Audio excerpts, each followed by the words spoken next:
What is good, everyone, and welcome back to a brand new video. Today I will be reacting to the flank, talking about myself, my team, the upcoming off-season roster mania, and they pretty much talked about what team they would have liked to see me join and what team they think I would fit in well with. As you guys know, once this season is over, this will be my second year on the Minnesota Rocker, which means my contract will be ending. I'll be an unrestricted free agent, so I'm free to go anywhere. I could join a team. I don't have a buyout or anything like that. I'm able to do anything. Minnesota could offer me a new contract. I could sign with them, or I could just go join another team. But in the COD League, all the contracts are 1+1. So the first year you play, and the second year is a team option. So they have the option to keep you, which most teams, if they do good, they'll end up keeping you for that second year. Or if you might be good, but they don't want you, then they might re-sign you and then try to sell you off to another team. So it kind of really just depends how good you do and like where your stock is in the community. But without further ado, let's listen to what they think I'm going to do in the offseason. Let's get it. One is I see someone in chat saying Boston is a wasted spot at champ, should have been Rocker. Explain to me what should have been Rocker. No, I'm just kidding. We did not deserve it. Do you guys know that Paris Legion made more money this year than Rocker? Yeah, that's crazy. Isn't that fucking crazy? How does that even? It doesn't even make sense. Well, it makes perfect sense. Please use your Twitch Primes on my Twitch channel. Please, twitch.tv/stats. Use your Twitch Primes, please. Tough year. Well, they just haven't had any good land placings at all. Like at all. Not at all. It's always been 8th or worse.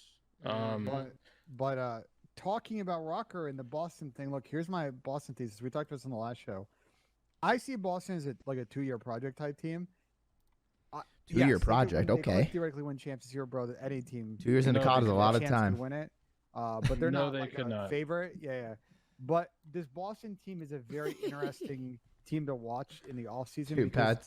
This Reese Vivid Mirror Poison duo is a very good sub duo. Zen has shown that he's a very capable AR. There's a very good Vanguard duo. That's fine. I Pal always has his little comments. It's the only thing they can really do right now. They are new projects. It's not that they have really anybody else dude, that they can build. They got an opportunity to pick people up. These 2-year project shits are so dumb in Call of Duty, man. They're so dumb. If you're Boston and you're picking up a team or players, who are you picking up? Realistically, I'm giving it attached whatever money he wants. Okay. My guy. That's my guy, Pat. That's my guy. You're going for like players, but just assuming like let's say Minnesota decides to give the keys to attach. Like if you're talking about the new keys blood to attach too with more money. If you're talking about new blood, yo, Pat should be my agent. Hold up. Who are you giving? Pat, hit my line, bro. I'll hit your line. Scrappy.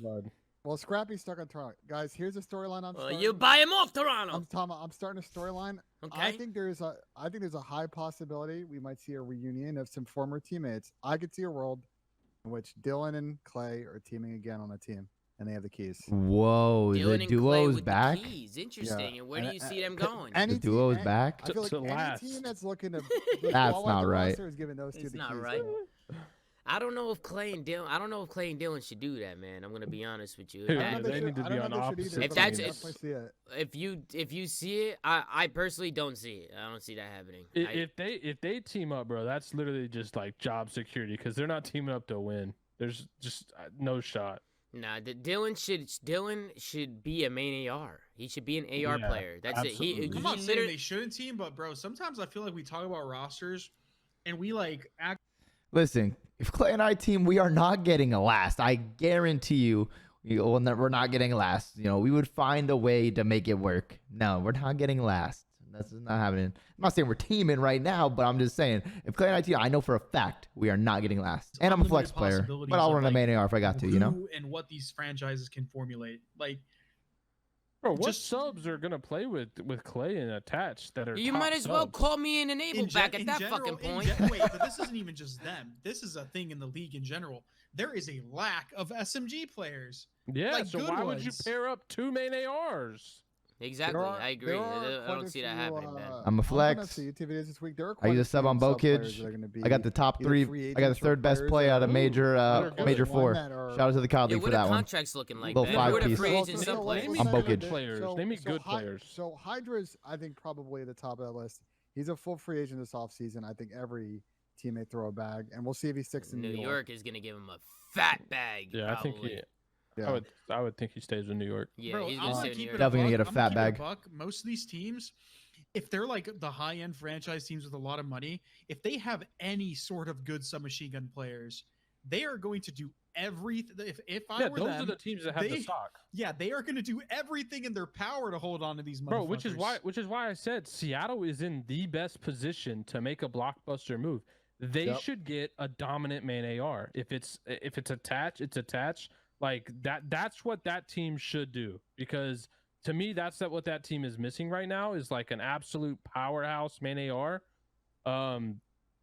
Because I feel like they got all the other pieces. What do you guys think, chat? Let me pause real quick, or not chat. What do you guys think? What team would you want to see me on next year with players? You can name the players. You can say the org. What team would you see me playing for next season?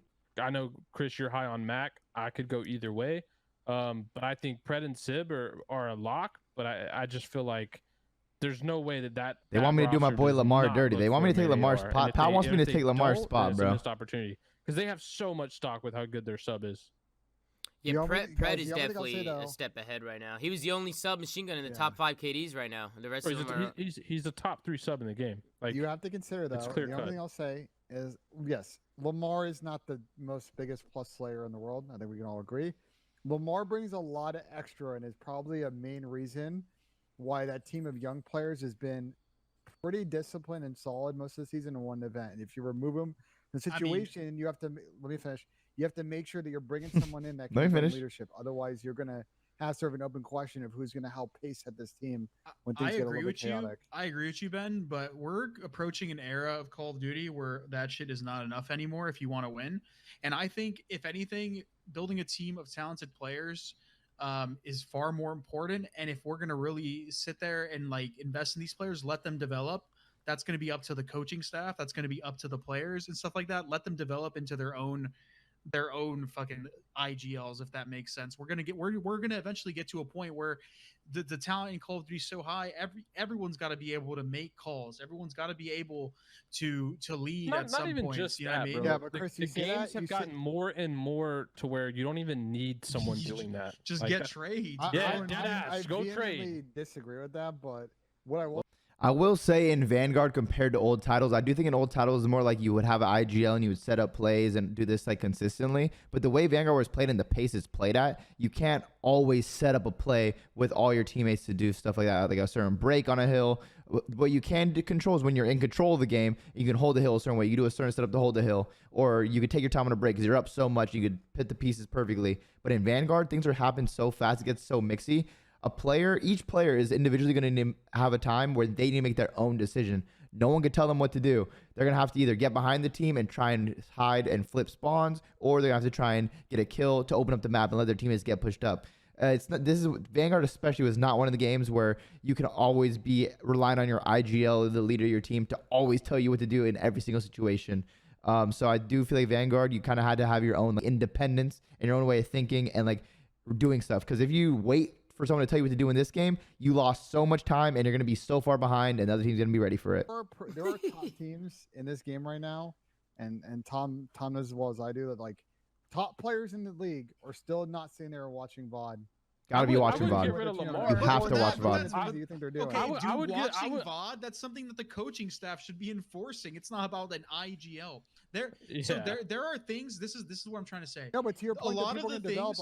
Ben, let people talk. Ben, let them talk. I'm just trying to say that the things that these IGLs do, barring the in-game stuff, should be up to the coaching staff, and all the in-game stuff should be up to these players to develop. All these superstars, just because they're young, aren't fucking children, aren't babies. These are grown men. Gotta be responsible. And in the future, a lot of these players that may not have been that type of player will develop and be those type of people. It's called growing up. It's gonna happen. If I'm Seattle, I would offer Lamar a coaching spot without a doubt. Absolutely, I would. If you're gonna drop him in the spot.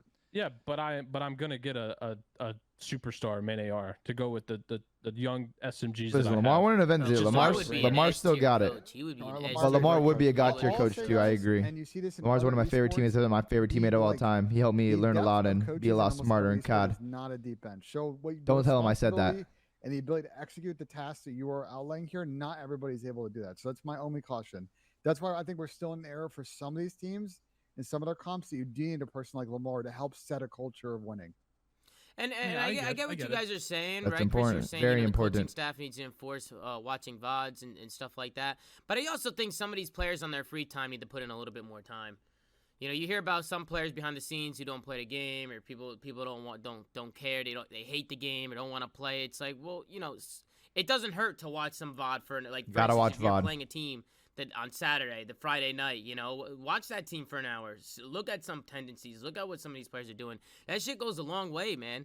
I mean, you have to know your opponent. You have to know your enemies, and players have tendencies. People do a lot of the same shit. So I definitely feel like VOD review is a very big thing in COD, especially now because of how close the talent is. Yep. Now, I will say, watching your own VOD from scrims or watching your tournaments back or the league matches back is so important because it adds a different perspective. When you're in the game making those plays, you can't see every single thing that's going on the map, what your teammates are doing, what the other team's doing, obviously. But when you watch the VODs back in scrims and stuff, you can see what the other team is doing, how they're set up, how you're set up, movements you could have hit, routes you could have taken, or a gunfight you could have chowed earlier, or a time where you could have waited a little bit longer to meet up with your teammates. So watching VOD is definitely the most important thing to improving as a player, in my opinion, for sure. And I think that's gonna do it for the video. This was a fun one, and I will say it's gonna be a very interesting time coming up with ROSTERMANIA and how things go. We still have champs, so I'm just gonna be sitting here streaming, uploading YouTube videos, and then going to champs, and I'm gonna spectate, which will be very sad. But after that, then it's time to figure out ROSTERMANIA and how things are gonna go. But thank you guys all for watching. I will see you all later, and as always, my name's Attached, and I'm out. Peace.